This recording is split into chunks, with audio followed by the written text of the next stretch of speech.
We provide you the platform to turn your dreams into reality. Give wings to your aspirations with KR Mangalam University. तो Israel पर हाल के दिनों में हमले के लिए ईरान ने इमाद और गदर मिसाइलों का भरपूर इस्तेमाल किया, लेकिन उसने पहली बार 18 जून को इजरायली सैन्य ठिकानों को मिट्टी में मिलाने के लिए सिज्जिल मिसाइल दागी। इस मिसाइल ने इजरायली डिफेंस सिस्टम को चकमा देकर इजराइल में भयंकर तबाही मचाई है।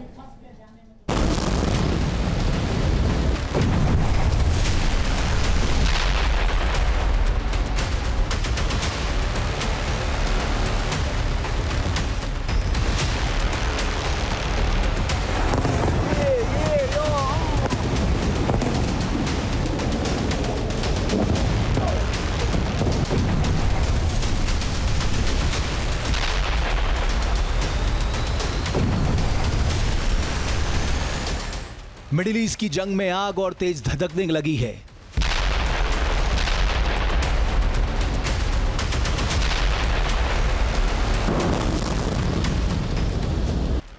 इस आग में हर पल तबाही की नई तस्वीरें देखने को मिल रही हैं।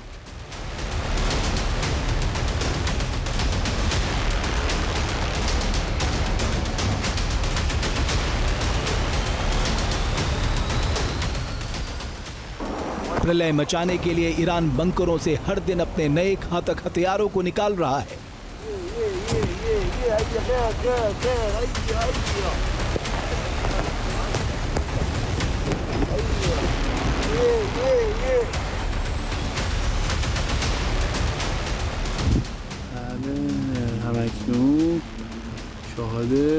हवा में किसी नागिन की तरह फन फैलाए बढ़ती ये मिसाइल है सिज्जिल।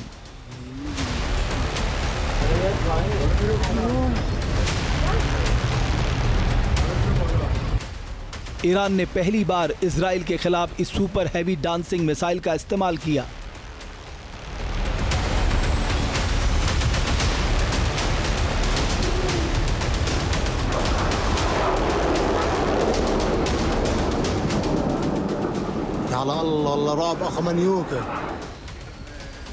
स्टेज 2 सिज्जिल मिसाइल ने तेल अवीव में जबरदस्त तबाही मचाई।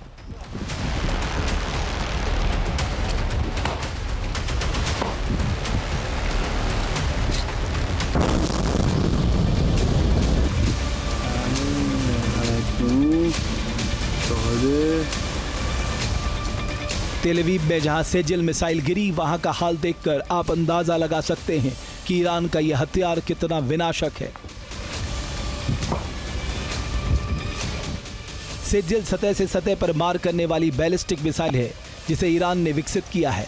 बताया जाता है कि इसकी रेंज 2000 किलोमीटर है, यानी इस मिसाइल की रेंज में पूरा इजराइल और दक्षिणी पूर्वी यूरोप आता है। सिज्जिल मिसाइल 700 किलोग्राम विस्फोटक ले जाने में सक्षम है। मिसाइल की लंबाई करीब 18 मीटर है। इस मिसाइल में ठोस ईंधन का इस्तेमाल होता है, जिससे इसे लॉन्च करने में कम समय लगता है और इसकी मोबिलिटी बेहतर होती है। इसी वजह से दुश्मन के रडार और एयर डिफेंस सिस्टम से बचकर हमला करने में ये मिसाइल सक्षम है।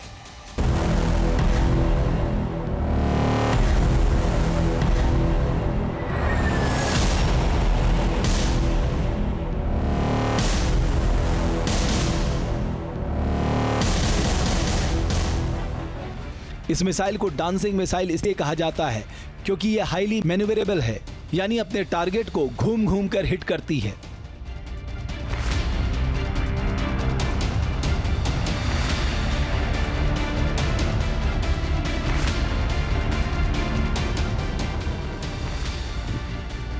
आप देख सकते हैं कि तेल अवीव के आसमान में सिज्जिल मिसाइल किस तरह उड़ती मछली की तरह दिख रही है।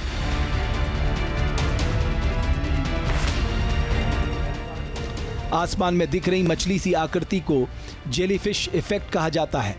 जेलीफिश इफेक्ट की घटना तब होती है जब एक रॉकेट के पिछले हिस्से से निकलने वाली गैस फैलती है और इस तरह चमकती है कि आकाश में तैरती चमकदार जेलीफिश जैसी दिखती है।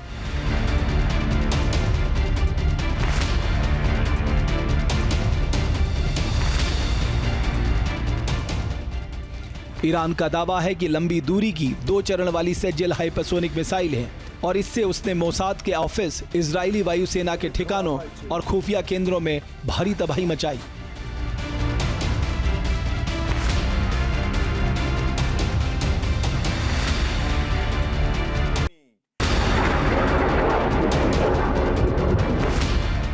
हालांकि ईरान के हमले से इजराइल बेखौफ दिख रहा है और दावा कर रहा है कि उसने ईरान को बैकफुट पर आने को मजबूर कर दिया है। ऐसा इसलिए क्योंकि इजराइल ने ईरान के बहुत सारे मिसाइल लॉन्चरों को नष्ट कर दिया है।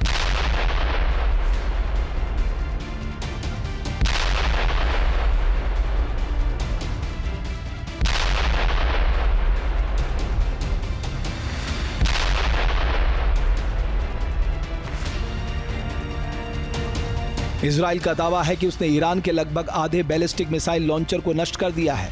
इजराइल ने 16 जून तक लगभग 120 मिसाइल लॉन्चर नष्ट किए थे, जो ईरान की मिसाइल लॉन्चर क्षमता का लगभग 1/3 है। इसके साथ ही इजराइल ने ईरान के बैलिस्टिक मिसाइल भंडार का 35 से 40% नष्ट करने का दावा किया है। ईरानी मिसाइल लॉन्चरों को निशाना बनाकर आईडीएफ ने अधिकांश हमले पश्चिमी ईरान में किए। पश्चिमी ईरान में जिन प्रमुख मिसाइल स्थलों पर हमले किए गए उनमें खोरबाबाद, केरमानशाह और तबरीज के भूमिगत ठिकाने शामिल हैं।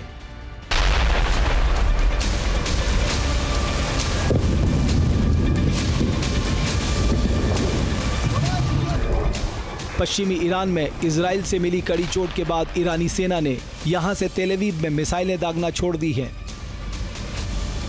ईरानी सेना पश्चिम ईरान के बजाय मध्य ईरान से मिसाइलें दाग रहा है। इसी वजह से ईरान को अब सेज्जल जैसी लंबी दूरी की मिसाइलों का इस्तेमाल करना पड़ रहा है। ईरान अब मध्य ईरान के इस्फहान से इजराइल पर मिसाइलें दाग रहा है। We have delivered significant blows to the Iranian regime, and as such, they have been pushed back into central Iran.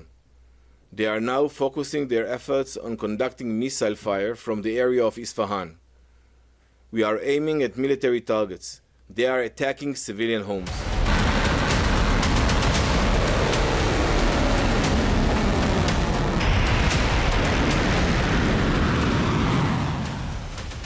Israeli सेना की माने तो उसने ईरान की मिसाइल भंडार को तगड़ा नुकसान पहुंचाया है। ईरान के शस्त्रागार में लगभग 3000 मिसाइलें थीं, लेकिन हालिया आकलन बताते हैं कि उसके पास सिर्फ 2000 ऑपरेशनल मिसाइलें हैं।